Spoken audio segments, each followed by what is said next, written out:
I'm Bill Cave, and I'm 75 years old. I used to be an anaesthetist in the hospital down the road called Neville Hall Hospital.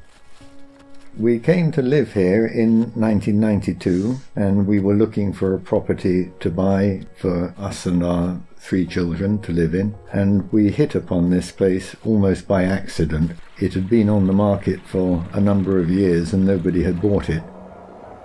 When we came here, we didn't appreciate the potential for the property to be self-sufficient. But we as a family had come from having lived and worked at a fairly remote hospital in Uganda where self-sufficiency was the only way that you survived. So when we came here in 1992, we had the desire to live simply.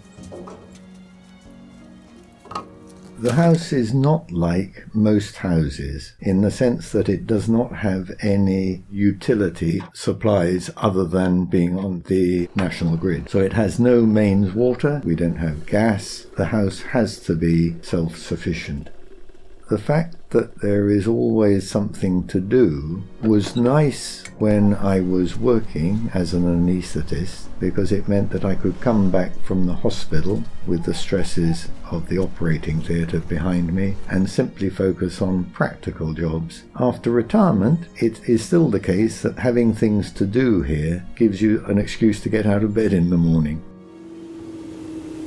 When the millennium was coming up, we set ourselves the task of having a millennium project and decided that we would build a new barn. So that building project was started in 1997 and it was completed in 2004, and that's what we call our millennium barn. Other projects that we've done while we've been here are to try and improve the driveway coming up to the house, building a log shed for storing and drying the wood that we need for heating the house. And the latest project that we've done is what we call the battery bunker, which is for storing the lithium-ion battery, which stores surplus electricity.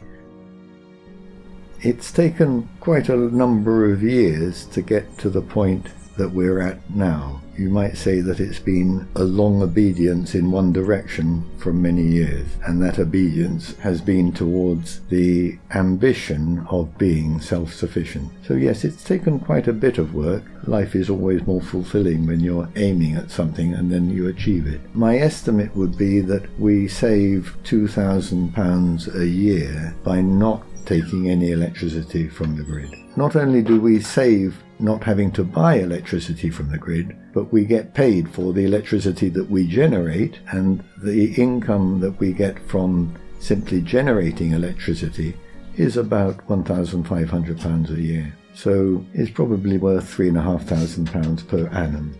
Our enjoyment of life living here comes from doing very simple things. We don't have a TV. We did have one briefly when we first came back to the United Kingdom, but we very soon got rid of it.